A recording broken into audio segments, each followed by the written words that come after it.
But I think it's not a guarantee if you go full for the Giro, especially if you're not a champion, like a super champion like Pogacar, that you're going to be 100% in the Tour de France. So we'll see. We'll see how that works out. I'm not a big fan. I'm not a fan of having somebody go full for the Giro and then count on him as being the last guy to be with the leader in the Tour. It often doesn't work out. Everybody, welcome back to The Move Plus. I'm Spencer Martin. I'm here with Johan Bruyneel for our weekly show where we go through the top news items in pro cycling, as well as answer questions from listeners. Email us at info@wedo.team, and we will pick the ones that we can and answer them on the next week's show. But Johan, before we get into today's episode, we want to talk about a few sponsors. Do you want to introduce the first one? Yes. Thank you to our presenting sponsor, Zwift. We talk about it every week, and especially now during these days, the winter days. Zwift just released the Zwift Ride. It's an all-new smart bike that's changing the indoor game and making it easier and more affordable than ever before to get started riding indoors, especially now with the cold winter days when riding outdoors is a bit more of a challenge. Zwift has the perfect solution for all of us. I've tried it. I have it in my house. The bike is ultra quiet and also extremely easy to set up. It comes in a box, but I had it all assembled within 30 minutes. You just need one tool. It's the frame key. It attaches magnetically to the bike, and you can make all the adjustments just with the one key. The saddle height, the bar height, the reach. Once you're done, you put the frame key back in the slot and you will never lose it. This adjustability makes the Zwift Ride perfect for anyone in the house. You can also, of course, share it with other people. It's very easy to change positions. And at $1299.99, it's a game changer. So head over to Zwift.com to check it out. Also, do not forget to join us during the winter season, during the off season, for our Zwift rides. We do Wednesdays on Wednesdays and Suffer Sundays on Sundays. We do Wednesdays is a more casual ride, and for the hardcore guys who want to suffer a bit more, Suffer Sundays on Sundays. So check that out also. Yeah, don't skip those Suffer Sundays if you want to get in shape. Those are some serious rides. We do Wednesdays, probably a little bit more fun. Lower barrier to entry. I would highly recommend it. Today's episode is also brought to you by OneSkin. Now, I'm not overly concerned with aesthetics, but I do want to keep my skin healthy, mainly just to keep pace with George Hincapie, who, if you work at WeDo, you're always under pressure to keep up the Hincapie skincare standard. And that's why I love OneSkin's topical supplements that actually help my skin feel and behave younger as I age, especially with fighting dry skin, which is a big deal because I live in Colorado. The dry air will really dry you out, and deep wrinkles, or at least keep those wrinkles from getting too deep. OneSkin's skin cream is powered by the OS1 peptide, which is scientifically proven to decrease lines and wrinkles, boost hydration, and help with the thinning skin that often comes with age.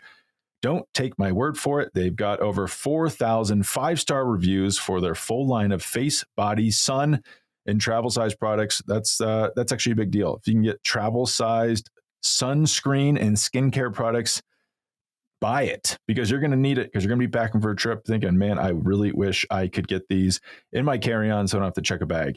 So make 2025 the year you invest in habits that keep you and your skin healthier at the cellular level. If this sounds interesting, get started today with 15% off using the code THEMOVE at oneskin.co. That's 15% off using the code THEMOVE at oneskin.co at checkout. All right, let's get into the show.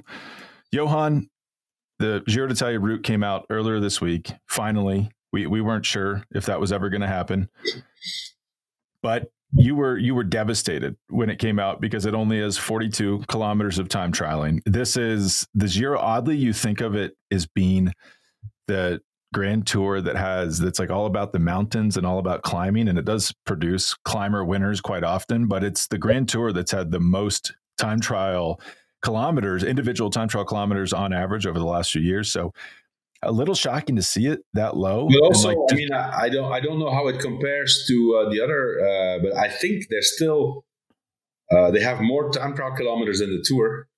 And Tour is 44. Oh, 44.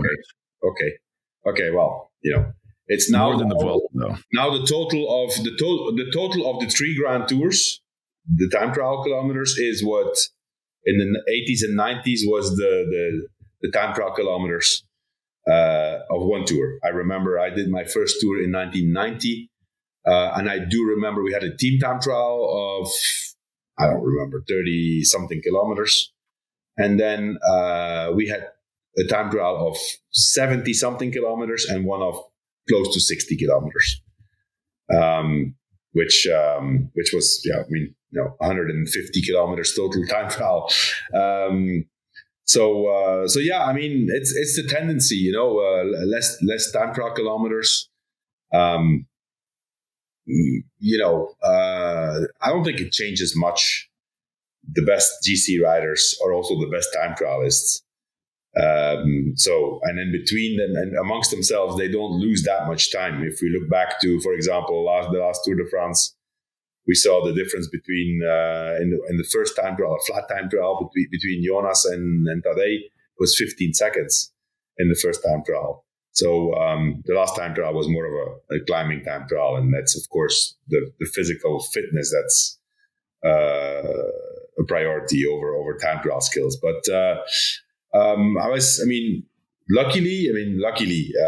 fortunately, the Tour of Italy starts in Albania as announced. I think for the Tour of Italy, that was make it or break it, in my opinion, because there must be a lot of money involved bringing the Tour to Albania.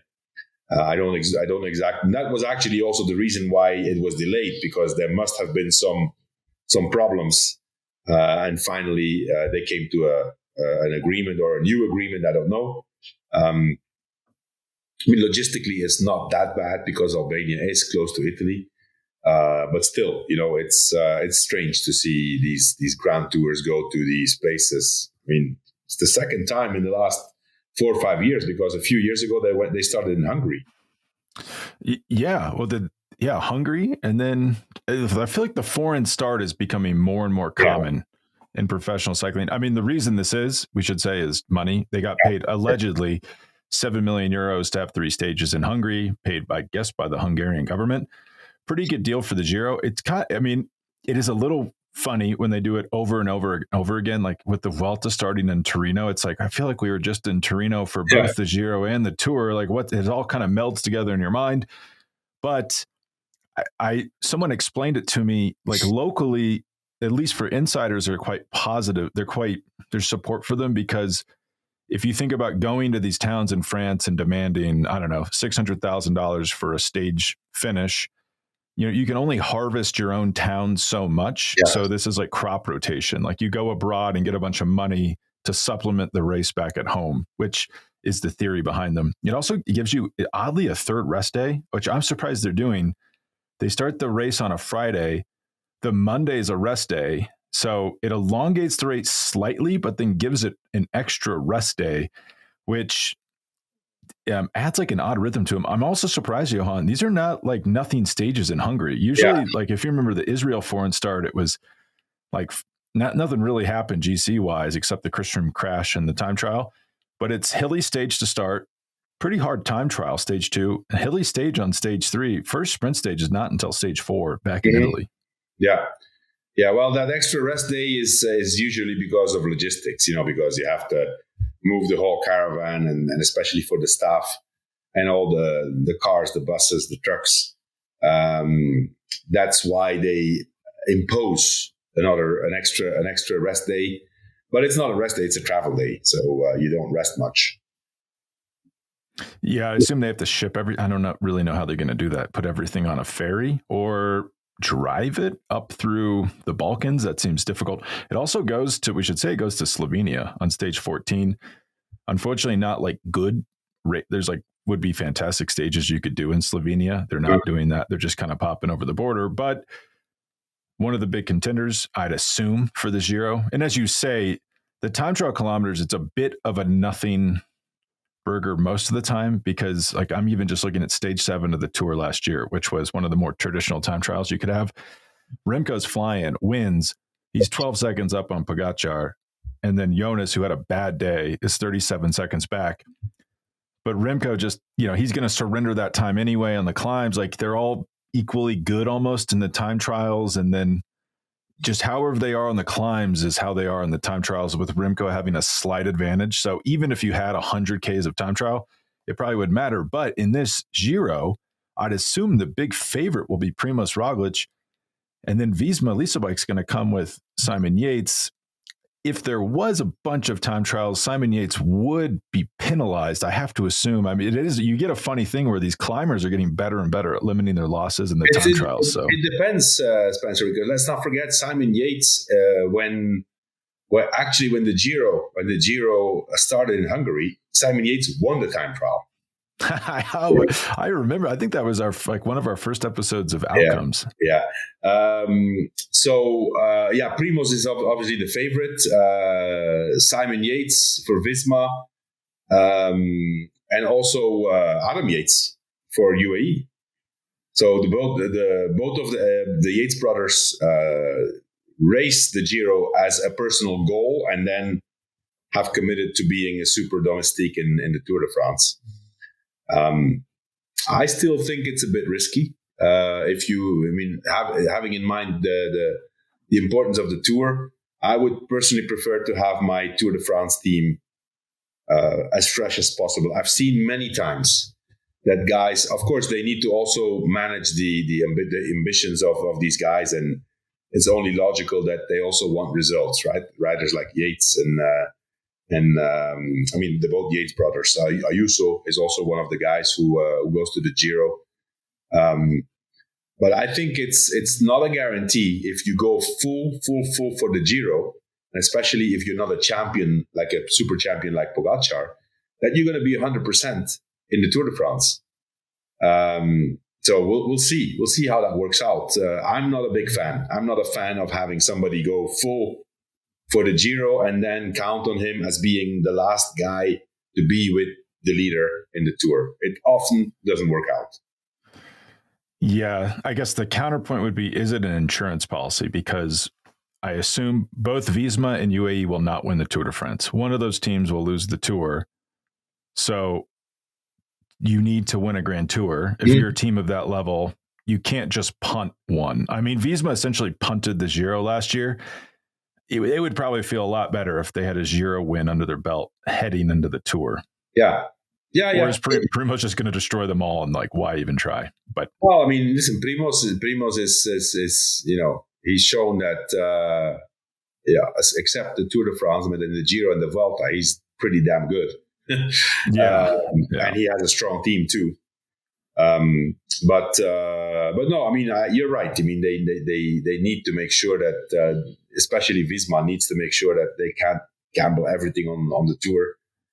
Although I fear that that's the only way to beat Tadej, is to put everything on the Tour and make sure that you have your strongest team, and that you're full gas for. I mean, with Simon Yates going full for the Giro, I think it's a bit of a risk.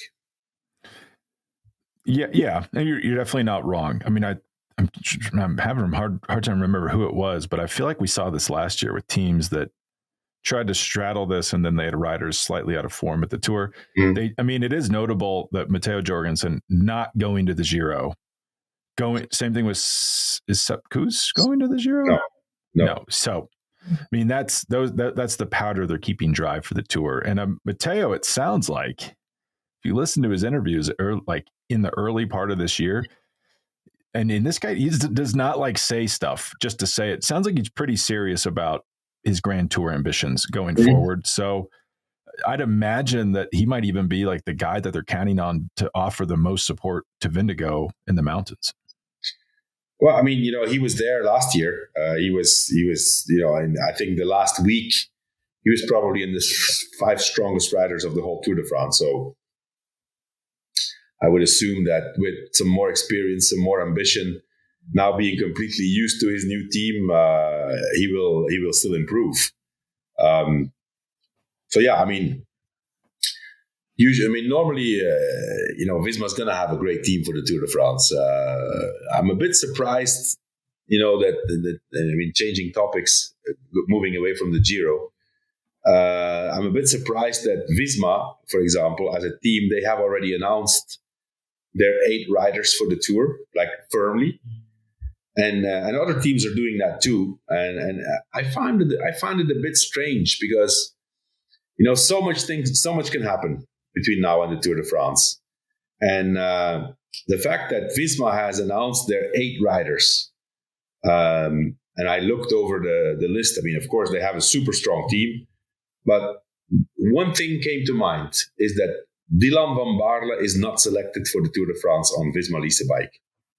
I honestly have I have serious problems to understand that, because Van Baarle is a guy you can count on. He has shown the power he has for a team, the experience he has, the way he can sacrifice his own chances in favor of the team.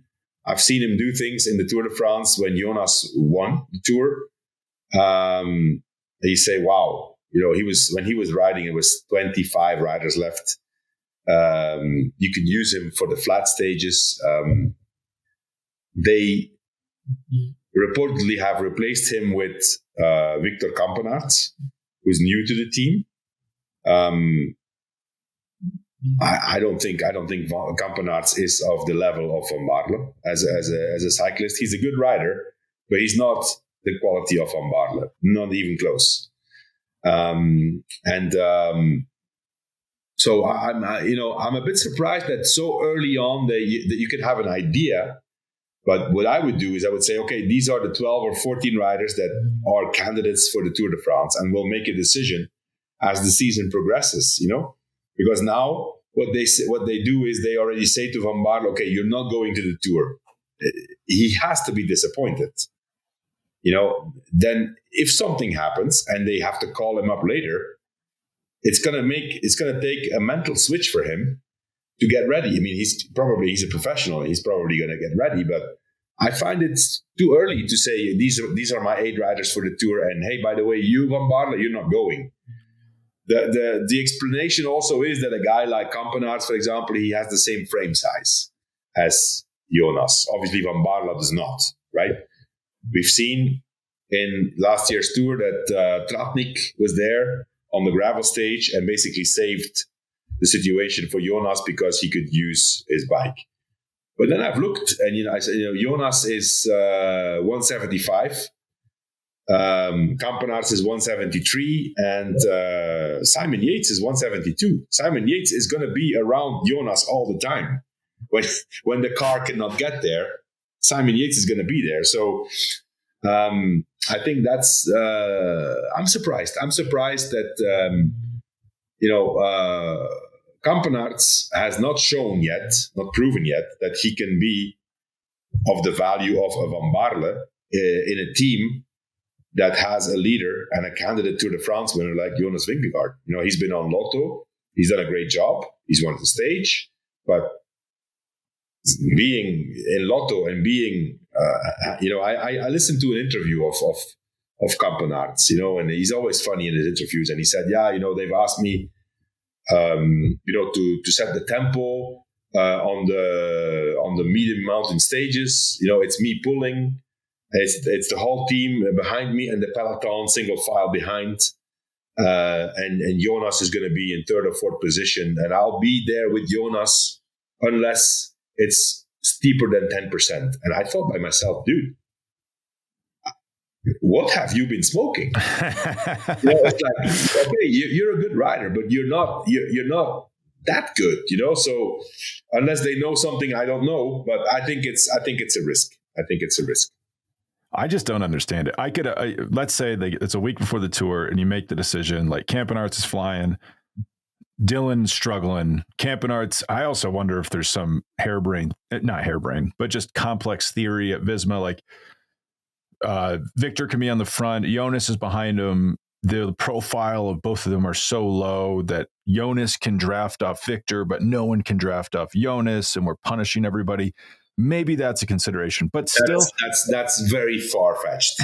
But let's just assume that's true. Even if so, I don't know why any of these teams release their tour teams now. Why not just say there's a 14 rider pool? That's the main thing. That's the main doubt I have. So early, you can say to those guys, okay, this is your program. You're on the tour team. But things, I mean, something's going to happen. I mean, one or two of those 8 guys they have announced now will not be at the Tour de France. They will not be there because they're going to have an injury. They're going to be a crash. They're going to be sick, whatever. And they're going to have to, call up some of those guys who they've said already, okay, you're not going to the Tour, which then, as I said, they're pros, and a guy like Van Baarle will be ready. But man, on my team, Van Baarle is always on the Tour de France team. Always. You cannot not select Van Baarle.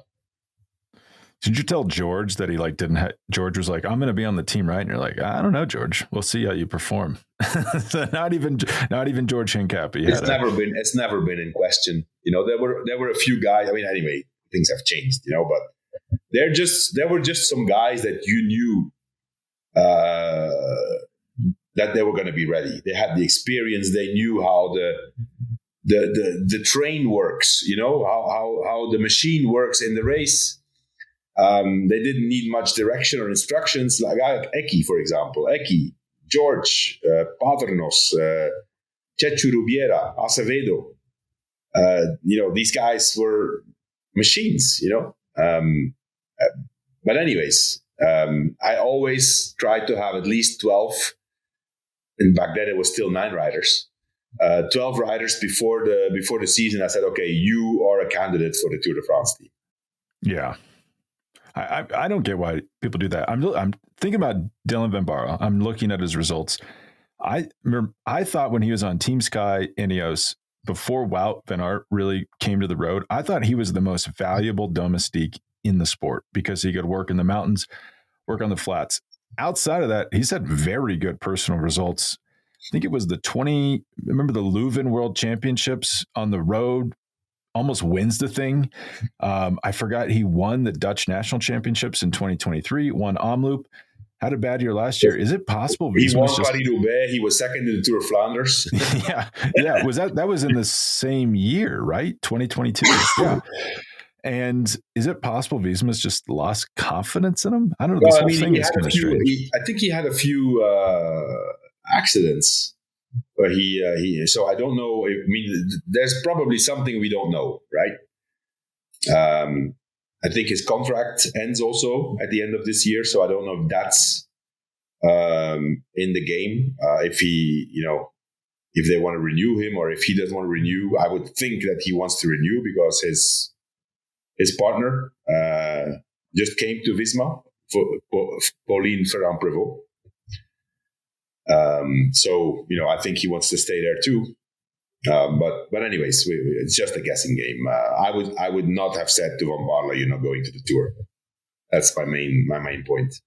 Yeah. I'm looking at his year last year, reading between the results lines. It almost looks like he crashed out of every stage race he started except Tirreno Adriatico. I don't get it, but I guess this is the new times we're living in. Like, what is the positive of that?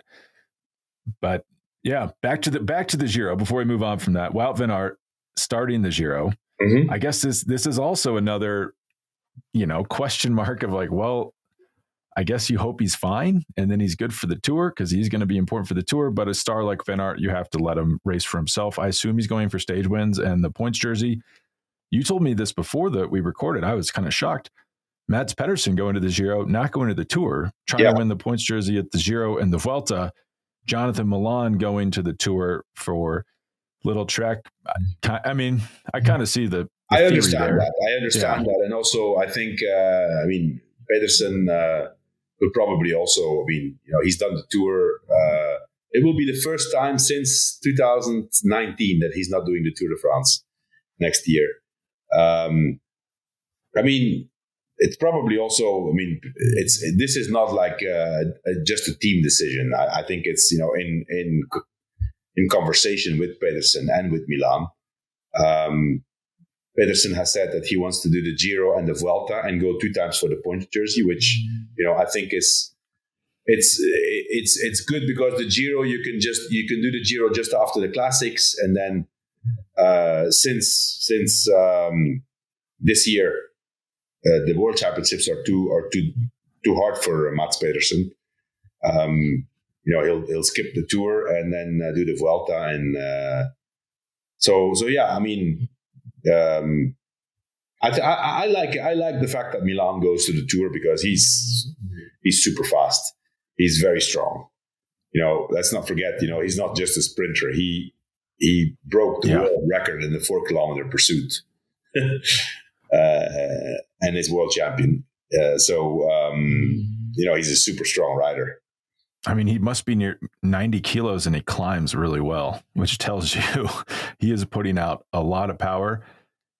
I'm even just looking at the Giro last year. He had 1, 2, 3, 4 second places. And 3 stage wins, no? 3, in addition to 3 stage wins, and he probably could have converted more. But just he's so raw and he's getting better. It feels like every race. I'm very curious to see what he looks like at the Tour. I think that's a good decision. I heard rumors Mathieu van der Poel might get an offer to come race. Well, we know that the Giro is, they are not shy to pay riders to start.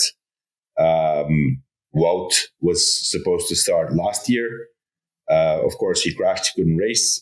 So obviously his participation is a continuation of probably the agreement they had last year. But for Wout, it kind of, I think it fits into his program, plus he didn't race that much in 2024. Ended his season really early. So yeah, I mean, and I think for Van Aert, it's, if you look at the course of the Giro, it's really the last week and the first 10 days at least, even the first 2 weeks. There's not that many mountain stages, so I think Van Aert will be. I think he will be in pink for a number of days. He could be one of the most important riders during the first 2 weeks of the Giro. Yeah, I agree. I'm very curious to see how he does there. I hope he stays safe. Yeah. And that he's not compromised for the Tour. I mean, it's a big season for Wout van Aert. He's got a lot riding on his spring. And then if he could rack up a bunch of stage wins at the Giro, that'd be really interesting. Well, he's already in good shape. We've seen in the cyclocross races that he's really doing well. He's been really selective in the amount of races. I think he only does 5 races. And so, it's everything focused on the spring, of course, which is super important. And then later on Giro Tour. So, no, I'm rooting for him. He deserves a good result.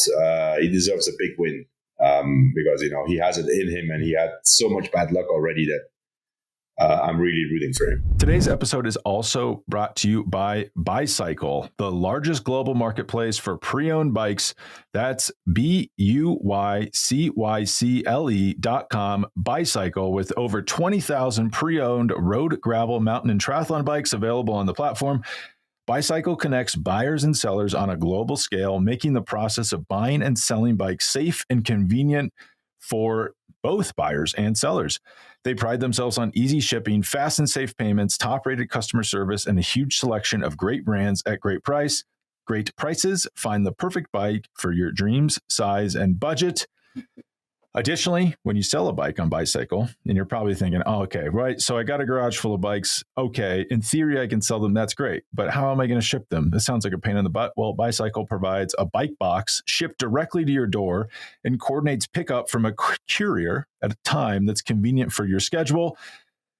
And so it's very easy to both buy and sell. And I'm telling you, I've been on this platform recently. There are some screaming deals on there. So if you want to clean up garage space in the winter months, which I highly recommend, do it now. Sell everything in your garage now so you have room for those new bikes in the spring. it's great. And if you also want some new bikes to fill up your garage, once you've cleaned it out, the same platform can help you. And when you use code WEDO30, you unlock 30% off the seller protection fee when you sell a bike on Bicycle. That's WEDO30 to unlock 30% off the seller protection fee when you sell a bike on bicycle.com. Check out the link in the show notes for more info.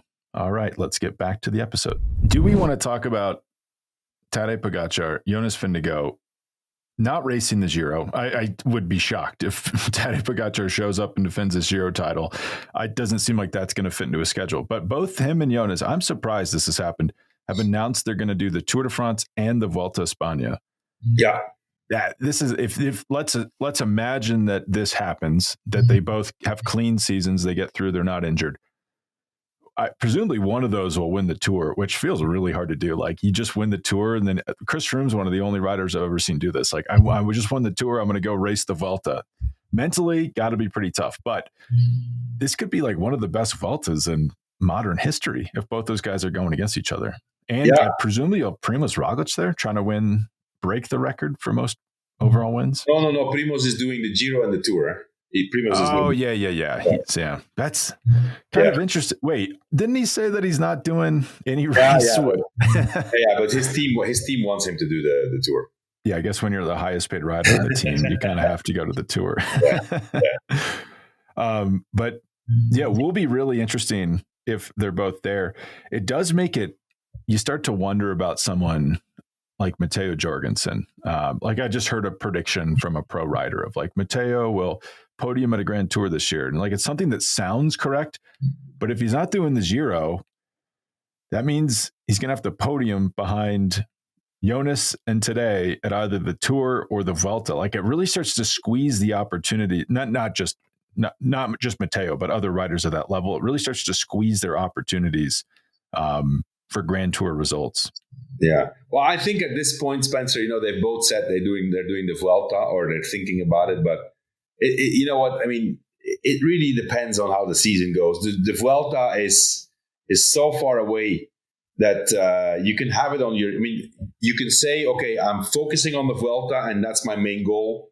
And then you can say, okay, this guy is going to the Vuelta. But usually after the Tour, they decide whether they go to the Vuelta and whether they can mentally motivate themselves again to go to the Vuelta. So I think it's a bit early. They've both said that they want to do both of those races. I think Pogačar wants to win the Vuelta as soon as he can to have all three. But the focus is the Tour de France as always, and then after that, the teams and the riders, they see what they have left, both physically and mentally.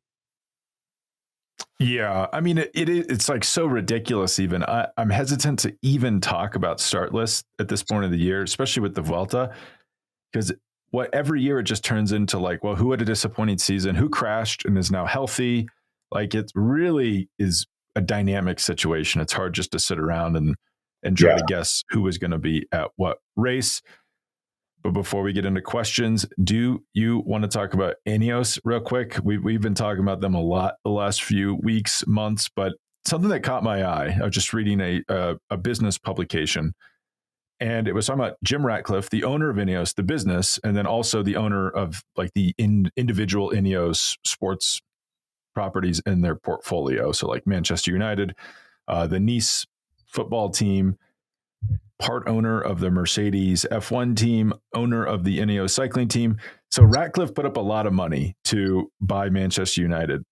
His stake, it's a publicly traded stock, so you can like track what it's worth all the time. It's worth $812 million less than what he bought it for last year. And that's in addition to like the money he has to spend on a daily rate to keep the club running. Because I think they probably technically run at a profit, but he's putting a lot of money into the team to like overhaul facilities. They're also laying off a lot of people, like trying to get the finances right there. So that's what I read. And then I go over to Cycling News. I read, Ineos, the cycling team, is looking for a secondary sponsor to help with funding. I mean, this is something that we would have never been able to imagine, even 3-4 years ago. Like, they were the team with nothing but money.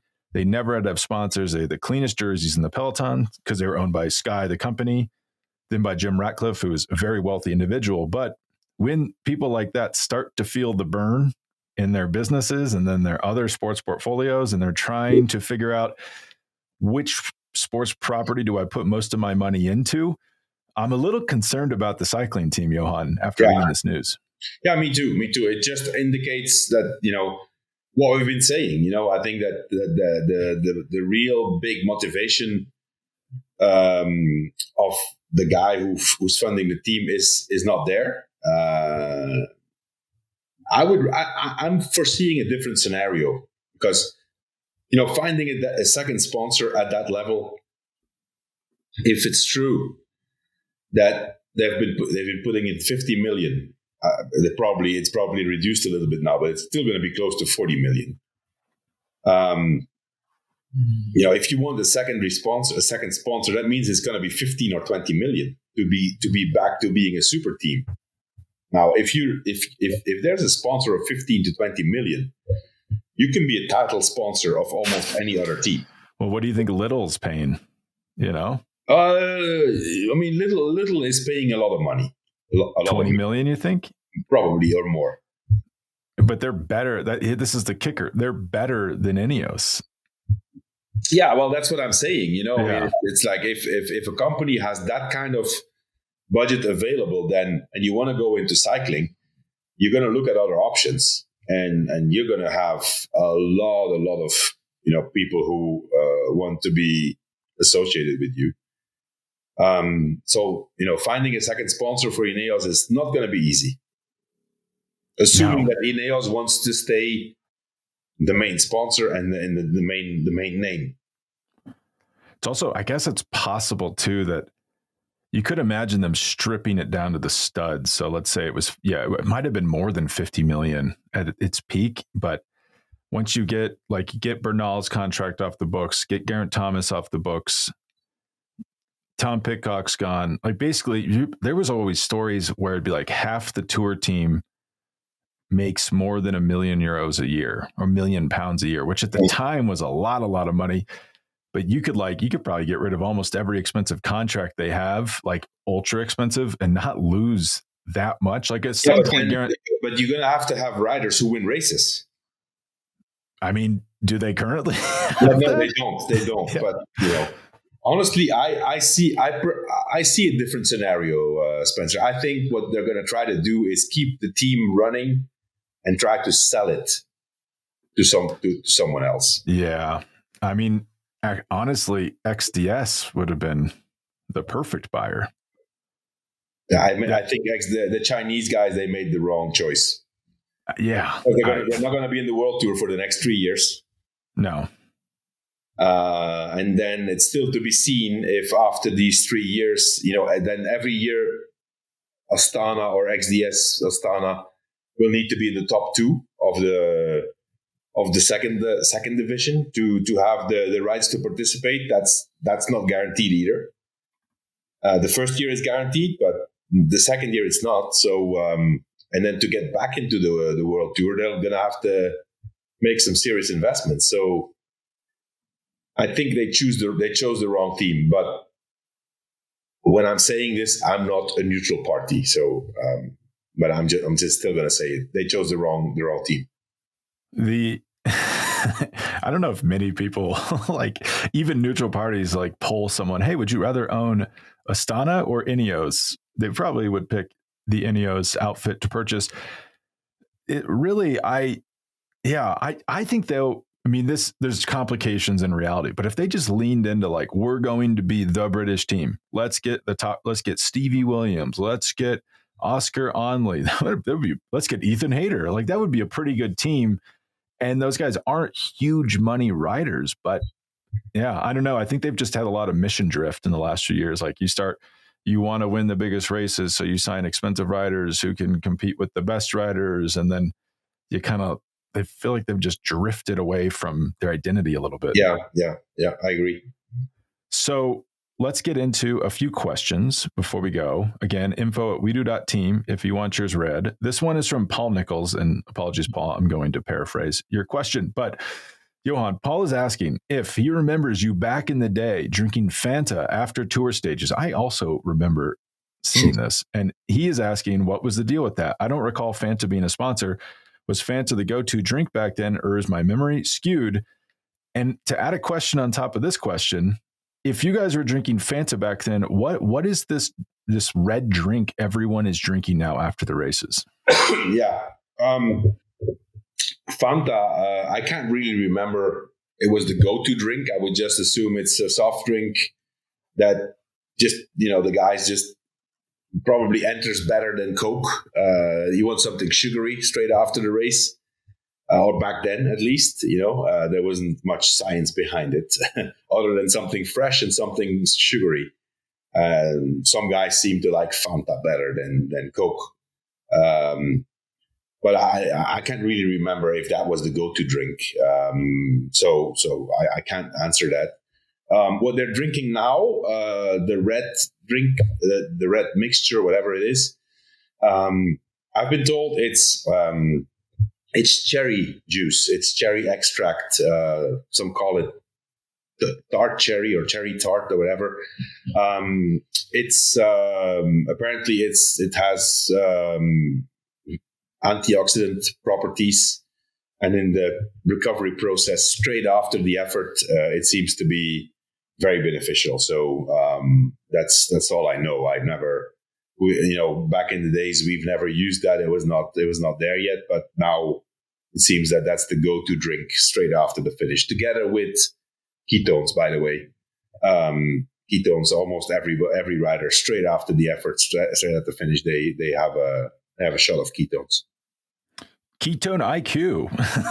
Look in the show notes. No, yeah, I did notice that, like, you see people chugging this cherry juice and then ketones. Interesting story about Fanta. I don't know if people know the history of this. I didn't until I was recently in Berlin. During World War II, Coca-Cola could not import the ingredients from the US because there was a trade embargo. So what Coca-Cola Deutschland did is they just they called it the leftovers of the leftovers, just like anything they could find, and they brewed it into a drink, and it was Fanta. So that's how Coca-Cola Germany was making Coca-Cola during World War II. And after the war, became a very profitable, popular drink for the Coca-Cola Corporation. Next question is from me, Johan. I feel like every conversation I've had in the last week is with someone about like mathematical simulations and artificial intelligence in cycling. Like, for example, Kristen Faulkner, before she had a meeting with USA Cycling before the Olympics, they didn't want her to do the road race. They just wanted her to do the individual pursuit. They said, our simulations show you only have a 6% chance of medaling in the road race, so we don't think it's worth it to send you. And I've heard that didn't work out very well. Yeah, I want to look at that model. Let's see what that looks like. They also asked her, well, how are you going to win? It's like, well, I'm the strongest rider in the world, so I'm going to go real fast at the end. I saw that interview, and that was actually quite amazing how she told the story that she needed to be there in a group and then go away at the end, and that's exactly what she did. I mean, that artificial intelligence program, I don't know what they were using at USA Cycling, but I don't think it worked very well. I thought it was so strange they would set a rider down, like one of the most talented riders in the sport, and just interrogate her about how she's going to win the Olympics. It's like, well, she's pretty good. Luckily, they listened to her and not to the program. I know, but then I heard that UAE has some sort of model, and that's what's contributed to Pogacar doing all these long-range attacks. Like, do you know anything about these? And it's I don't. I do. I know that it's getting used more and more, but I think it's still very, and obviously the more data, the more specific data they put in there. I mean, that's why UAE has their own program, their own software. But I still think it's, and especially with Pogacar, from what I've been told, there's never a plan with him. So I don't know how that's going to work, that program that UAE has. with Pogacar if he's gonna follow the strategy, or the teammates are saying that sometimes they're surprised because he's attacking and he's not supposed to attack, and so I think it's you can learn from it, you can use it, but the factor of experience and the feeling and the I don't know how you call it in English. There's in German there's a word, the Fingerspitzengefühl, like feeling the finesse. That's never going to be possible with a program like that. Yeah, you could also have an AI program. I mean, what do you call it? PlayStation cycling, where it's like, okay, it's time to attack, and it's like, well, I feel like shit. I can't. But I do kind of wonder. I guess if how aero your setup is, but they have these the UAE always runs the same wheels, and it's like the way the wheels and the frame interact, and Pogacar, the way he sets on the bike, we know he can go this fast for this long, putting out this amount of power, taking on this amount of carbs. If the peloton behind pulls at this power, can he stay away? They probably have decent a model on that, which maybe gives him the confidence to do these attacks. And I also wonder about stage 19 of the Tour this year when they went up the Bonnet. I don't know if you remember who was pulling, but it was Niels Pollitt, which was probably one of the heaviest guys in the race. I also wonder if they have a little mathematical model that was like, well, he's real big, but he's also real strong. And if he puts out this amount of power on this grade, it's going to put people into trouble. But let's not forget, these are all nice stories now for the off season, Spencer. I've seen an interesting story also in the off season from some guys at UAE. And no matter how much science there out there, how many AI programs are out there, the training regime at UAE is reportedly incredible. These guys train so hard, harder than anywhere. I saw an interview of this young Belgian rider who they signed at the last moment. His name is Rune Hergots. Comes from Intermarché, strong rider. Was a bit of a surprise signing, but he says that since he's now on UAE, none of his former training mates can go train with him because it's unless he trains with a flappy rain jacket. Yeah, I did see this. Yeah, it comes down to the hard work, and then of course you need to have the riders who can assimilate that hard work, and you have to have a big engine, and I think that's the biggest secret. The incredible hard training. Yeah, Pavel Sivakov I think I mentioned this on last week's show, but he was saying that just his training is totally different than it was on Ineos Sky, where they describe it as you're always having a little bit of pressure on the pedals. But what they mean when they say that is they train at 300 watts for 5-6 hours. So it's extremely hard. Even if you're really, really fit, that's a lot of just time. It's upper zone 2. You basically live in that zone. What's funny is I'm reading Daniel Freebe's book about Jan Ulrich, and there's a lot about Bjarne Riis in there. And what's funny is Riis essentially was talking about this same thing in 1995, and no one listened to him. They thought he was an idiot. But he's like, no, we should train hard and only go 5 hours instead of training 9 hours just riding around out there. And it's funny that it's taken this long for it to become mainstream. Yeah, although I do see, however, that there's again the tendency is shifting again. I see longer rides. I see longer rides from professionals, especially when they're with the team at the training camps than a few years ago. So I don't know what that's due to, but it's just what do you think? 7, 8, 9 hours? Yeah, I've noticed that as well. And I think it all comes down to, we should maybe have someone smarter than us on here, but mitochondrial adaptation in the cell, and maybe those long rides help. But yeah, I have noticed super long rides have become more common than they used to be. Yeah, for sure. Well, Johan, do you have anything else to share before we go? No, that's it for this week. All right. Well, we will be back next week. And what's crazy is next week, the Tour Down Under will be in full throes. It will be happening. So World Tour racing is back. It's crazy to think about. I will link. We'll have a link in the show notes here that will show you, if you're an American-based listener, what streaming service you can watch every World Tour race on in 2025. It's almost, I would call it my best guess. I've researched this quite extensively. I could be wrong on some of them. Some of them change, but Tour Down Under will be on Peacock. UAE Tour will be on Max. Omloop Pet Newsblad, I believe, will be on Flow Bikes. But again, if you want like the detailed breakdown, it's in the show notes in a link, and we'll also share it on social media. Well, thank you so much, Johan, and we will talk next week. Okay, thanks. Bye.